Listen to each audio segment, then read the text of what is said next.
आज यह कक्षा पुनः शास्त्री प्रथम वर्ष के लिए लगाई गई है। जो छात्र शास्त्री प्रथम वर्ष में व्याकरण विषय न लेकर किसी अन्य विषय लेकर पढ़ रहे हैं, उनका अनिवार्य प्रथम पत्र संस्कृत व्याकरण है। उसमें पाठ्य पुस्तक के रूप में लघु सिद्धांत कौमुदी पाठ्य पुस्तक निर्धारित है, जिसका संधि प्रकरण, समास प्रकरण और कारक प्रकरण अनिवार्य रूप से पढ़ना है। अभी समास प्रकरण का पाठ चल रहा है। आज हम लोग इसी क्रम में उपस्थित हुए हैं कर्म संग के संबंध में। कर्म किसे कहते हैं और कर्म में कौन विभक्ति होती है। तो आज का सूत्र है कर्तुरीप्सित तमम कर्म। कर्तुरीप्सित तमम कर्म। अब वृत्तिकार कहते हैं कर्तुः क्रियया आप्तुम इष्टतमम कारकम कर्म संज्ञम स्यात्। अने कर्ता की जो क्रिया, उस क्रिया के द्वारा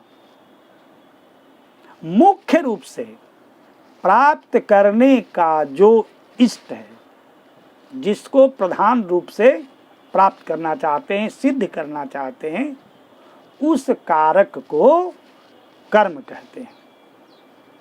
उस कारक की कर्म संज्ञा होती है। अब यहाँ कर्तुः ईप्सित तमम, कर्तुः ईप्सित, ईप्सित में तमप प्रत्यय लगा दिया गया है। ईप्सित ही नहीं होना चाहिए। ईप्सित माने इच्छित जो है, जो वस्तु है, वो भी ईप्सित तम हो, तब उस कारक की कर्म संज्ञा होगी। अगर ईप्सित काल केवल होगा तो उसकी कर्म संज्ञा नहीं होगी। ईप्सित तम की कर्म संज्ञा होती है। अब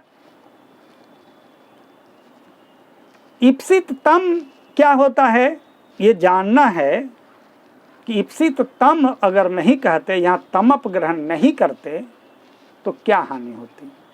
अगर ईप्सित ही कहते कि कारक कर्ता की जो क्रिया, उस क्रिया के द्वारा जो ईप्सित हो उसकी कर्म संज्ञा हो, अर्थात कर्ता अपनी क्रिया के द्वारा प्रधान रूप से सिद्ध करना चाहता हो, उसकी कर्म संज्ञा हो, तो यहाँ क्या होता। तो कहते हैं कि देखिए आगे सूत्र है वारणार्था नाम ईप्सितम। वारणार्था नाम ईप्सितम यानी वारण अर्थ वाली जो क्रिया है, अर्थ वाला जो क्रिया है, उसमें ईप्सित जो होती है उसकी अपादान संज्ञा होती है। जैसे अग्नेह मानवकम वारयति, अग्नेह मानवकम वारयति। अब यहाँ माता अग्नि से बालक को वारती है, माने बचाती है। अब देखिए ईप्सित है अग्नि और ईप्सित तम है बालक। अब इसीलिए ईप्सित तम में द्वितीय विभक्ति हो जाती है। अग्नि से बालक को बचाना है, माता अग्नि से बालक को बचाती है। तो यहाँ कहते हैं वारणार्था नाम ईप्सित, यानी वारण अर्थ वाली जो क्रिया है उसमें जिससे बचाती हो, वारण ईप्सित जो हो, उसमें पंचमी विभक्ति लगती है। अगर यहाँ ईप्सित तम नहीं कहते, ईप्सित कहते, तो अग्नि में भी द्वितीय विभक्ति लग सकती थी। इसलिए वहाँ द्वितीय विभक्ति न लगे, वहाँ कर्म संज्ञा न हो जाए, इसलिए वहाँ कहा गया कि जो ईप्सित है उसकी अपादान संज्ञा हो, और ईप्सित तम है उसकी कर्म संज्ञा हो। तो यहाँ ईप्सित तम है बालक, अग्नि से बालक को बचाना है, तो हमारा चाह है कि बालक बच जाए, अग्नि भाण में जाए, लेकिन अग्नि से बचाना है।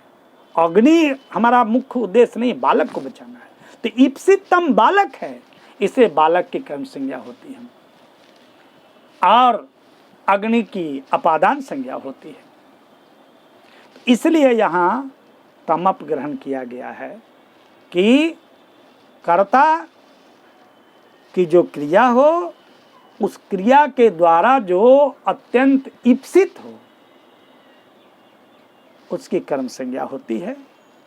और कर्म संज्ञा जब होती है वह कर्म कहलाता है। तो अगला सूत्र है कर्मणि द्वितीया। कर्म में कौन विभक्ति होती है?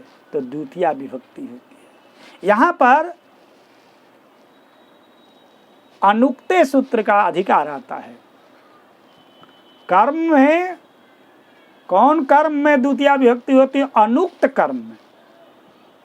उक्त और अनुक्त, यदि वह उक्त हो जाएगा कर्म, तब उसमें द्वितीया विभक्ति नहीं लगेगी। इसलिए अनुक्ते सूत्र का अधिकार आता है। अनुक्ते कर्मणि द्वितीया। इसलिए यहाँ कर्मणि द्वितीया की जब वृत्ति करते हैं तो वृत्तिकार कहते हैं अनुक्ते कर्मणि द्वितीया स्यात्। अनुक्त कर्म में द्वितीया विभक्ति हो। अब एक बात और समझने की बात है, उक्त और अनुक्त क्या होता है? तो मैं आपको बतला दूं कि कारक 6 है, तो उसमें कारक में कोई एक साथ एक उक्त होगा और शेष अनुक्त होगा। अगर कर्ता उक्त हो गया तो कर्म, कारण, संप्रदान, अपादान और अधिकरण ये सब अनुक्त हो जाएंगे। अगर कर्म उक्त हो गया तो कर्ता, करण ये सब अनुक्त हो जाएंगे। एक ही उक्त होता है और जो उक्त होगा उसमें प्रथमा विभक्ति लगेगी और उसी से वाच्य का निर्धारण होता है। कर्ता उक्त होता है तब उसमें प्रथमा विभक्ति लगती है और उसके अनुसार क्रिया का प्रयोग होता है। रामः कहते हैं तो गच्छति कहना ही पड़ेगा। रामः गच्छति, रामः फलम खादति। तो रामः प्रथमा एक वचन में है तो खादति कहें, कर्म के अनुसार नहीं। अहम फलम खादामि, यहाँ अहम प्रथमा है, उत्तम पुरुष एक वचन है, तो खादामि उत्तम पुरुष एक वचन है। तो कर जो उक्त होता है उसके अनुसार ही क्रिया का प्रयोग होता है। अगर कर्म उक्त हो जाएगा तो कर्म के अनुसार क्रिया का प्रयोग होगा, जिसको हम लोग कर्मवाच्य कहते हैं। जैसे वहाँ तब कर्म के अनुसार था, कर्म में प्रथमा, तो बाकी में क्या होगा? तो बाकी में विभक्ति है तो लगेगा, लेकिन कर्ता में वहाँ तो अनुक्ते कर्तरि तृतीया। अनुक्त जब कर्ता हो जाएगा तो उसमें तृतीया विभक्ति लग जाएगी। तब क्या कहते हैं? अब रामः फलम खादति है तो यहाँ हो जाए रामेण फलम खाद्यते। रामः वेदम पठति तो रामेण वेदः पठ्यते। वेदः के अनुसार क्रिया का प्रयोग हो गया।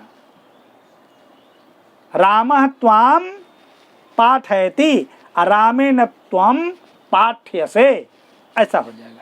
अब यहाँ कर्म उक्त हो गया, त्वम मध्यम पुरुष में हो गया तो त्वम के अनुसार पाठ्यसे हो जाएगा।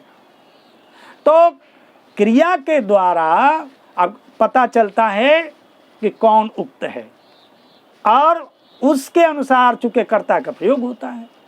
तो कर्तृवाच्य जब ही है जिस वाक्य में कर्ता प्रथमा में रहता हो और अन्य कारक, अब कर्म है तो द्वितीया, करण है तो तृतीया, इस तरह से हो तो वह समझिए कि कर्तृवाच्य का वाक्य है। यानी कर्ता में प्रथमा हो और कर्ता के अनुसार क्रिया का प्रयोग हो रहा हो जिस वाक्य में, उस वाक्य को कर्तृवाच्य कहते हैं। और कर्म में प्रथमा हो और कर्म के अनुसार क्रिया का जहाँ प्रयोग होता हो उस वाक्य को कर्मवाच्य कहते हैं, ऐसा समझ लेना चाहिए। अब भाववाच्य में क्या होता है, भाववाच्य में तो कर्म होता ही नहीं है, तो वहाँ क्या होता है, लेकिन भाव उक्त है, उक्त तो एक ही रहेगा, तो कर्ता भी अनुक्त हो गया, तो अनुक्त हो गया तो उसमें तृतीया विभक्ति लगेगी।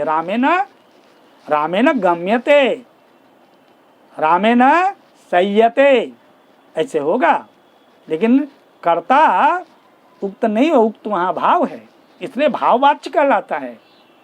जो उक्त होगा वही वाच्य कहलाएगा। तो 3 उक्त होते हैं प्रायः, कर्ता, कर्म और भाव।